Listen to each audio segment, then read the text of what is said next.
Good morning student. आज हम बात कर रहे हैं चैप्टर 9 की बल तथा गति के नियम। ये है हमारा फिजिक्स का चैप्टर। देखिए, पहले मैं आपको कुछ डेफिनेशन बताती हूँ। बल क्या होता है? बल एक बाह्य कारक है जो किसी वस्तु की स्थिति में परिवर्तन करता है। बल का मतलब होता है फोर्स। फोर्स क्या करता है? किसी भी वस्तु की क्या करता है? स्टेट चेंज करता है। किसी भी रुकी हुई वस्तु को चला सकता है और चली हुई वस्तु को हम क्या कर सकते हैं? रोक सकते हैं। तो जो किसी वस्तु की स्थिति में परिवर्तन करता है उसे हम क्या कहेंगे? बल। उसके बाद है जड़त्व, जो मेन पॉइंट है इस चीज का। जड़त्व क्या है? वस्तुओं द्वारा गति की अवस्था में परिवर्तन, उसका प्रतिरोध करने की प्रकृति को जड़त्व कहते हैं। देखिए, वस्तुओं द्वारा गति की अवस्था में परिवर्तन, तो वस्तुओं की जो गति की अवस्था बदलना है, वस्तु जो गति है, गति के कारण जो उनकी अवस्था बदलती है उसमें परिवर्तन और उसका प्रतिरोध करने की प्रकृति को हम क्या कहते हैं? जड़त्व। क्या है? वस्तुओं द्वारा गति की अवस्था में परिवर्तन और उसका जो प्रतिरोध है उसको हम क्या कहते हैं? प्रतिरोध करने की प्रकृति को हम क्या कहते हैं? जड़त्व।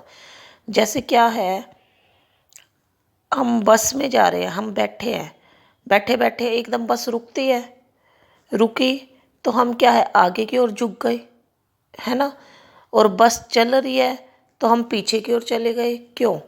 देखिए, बस रुकती है, बस रुक गई, हमारे पैर क्या हो गए? हमारे पैर भी रुक गए, क्योंकि पैर क्या हमारे बस के टच में है। लेकिन हमारा जो आगे का पोर्शन है, जो ऊपर का पोर्शन है, वो क्या है? अभी भी मोशन में है। ठीक है, हमारे पैर रुक गए हैं लेकिन ऊपर का पोर्शन क्या है? मोशन में है। इसीलिए बस रुकती है तो हम क्या कहते हैं? हम आगे की ओर झुक जाते हैं। ठीक है, किसके कारण? जड़त्व के कारण। इसी तरह आप यूं लगा लो, अगर बस चलती है तो हम पीछे की ओर रह जाते हैं। बस चली, हमारे पैर के आगे गति में, लेकिन जो हमारा ऊपरला हिस्सा है वो किस में है? अभी भी रेस्ट में। ठीक है, पैर बस को टच कर रहे हैं, अगर बस चल रही है तो पैर किस में आ गए? एकदम मोशन में। लेकिन ऊपर का हिस्सा क्या है? अभी भी रेस्ट में, अभी भी रेस्ट में। इसीलिए क्या है? हम क्या रह जाते हैं? ऊपरला हिस्सा हमारा क्या रह जाता है? पीछे रह जाता है, पीछे की ओर रह जाता है। इसी तरह हम दरी को पीटते हैं, दरी को पीटेंगे तो धूल के कण नीचे गिर जाते हैं। दरी को पीट रहे हैं, दरी किस में आ गई? मोशन में। लेकिन जो उसके अंदर धूल के कण है वो अभी भी किस में है? रेस्ट में। ठीक है, दरी मोशन में, धूल के कण क्या है? रेस्ट में। तो जड़त्व के कारण क्या है? वो नीचे गिर जाते हैं। तो ये चीज़ क्या है? जड़त्व। उसी तरह हमारे पास है अगला पॉइंट है गति का प्रथम नियम।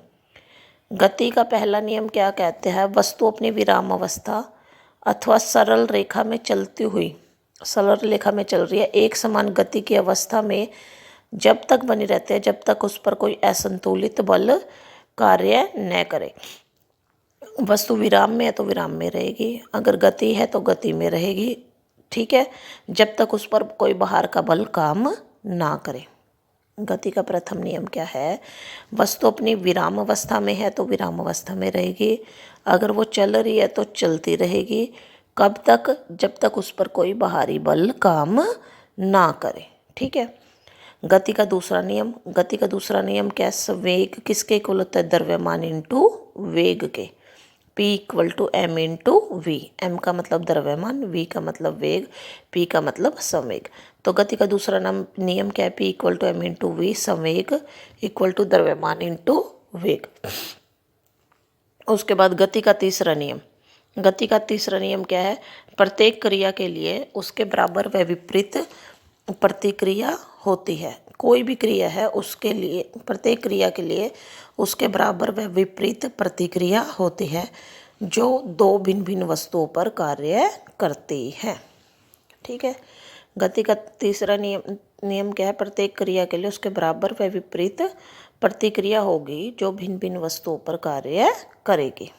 ठीक है, जैसे आप चल रहे हो, अगर आपका अगला पंजा धरती को दबाता है तो धरती आप पर एक बल लगाएगी, जिसके कारण क्या है, आप आगे की ओर चलोगे।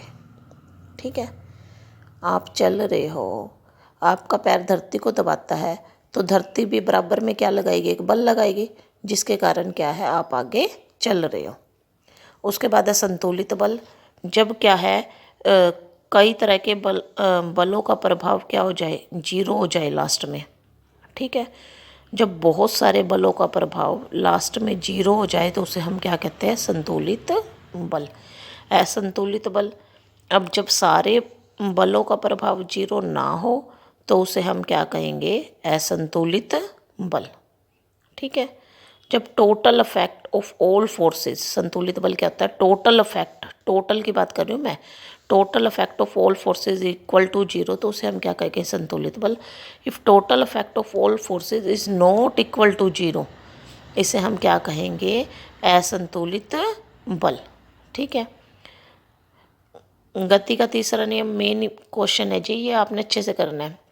देखिए, जब क्या है, जब आप बंदूक को कंधे पर रखते हो, ठीक है, और गोली चलाते हो, तो क्या है, आपने जोर लगाया तो बराबर में क्या करती है बंदूक, आपको एक झटका देती है आपके कंधे को, तो वो क्या है, बराबर और इक्वल प्रतिक्रिया।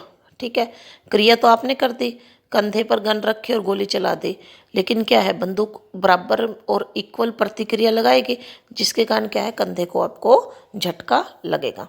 तो ये क्या है, गति का तीसरा नियम। इसी तरह आप धरती को पैर से दबाओगे तो धरती एक बल लगाते हैं, जिसके कारण आप आगे की ओर चलते हो। नाव के अंदर भी है, आप नाव में बैठ के कहीं जा रहे हो, जैसे ही आप उतरते हो तो नाव को पैर से दबाते हो तो नाव क्या है, बराबर में एक बल लगाती है, जिसके कारण क्या है, नाव पीछे की ओर खिसकती है। स्टूडेंट्स, आज के लिए इतना ही। Have a nice day.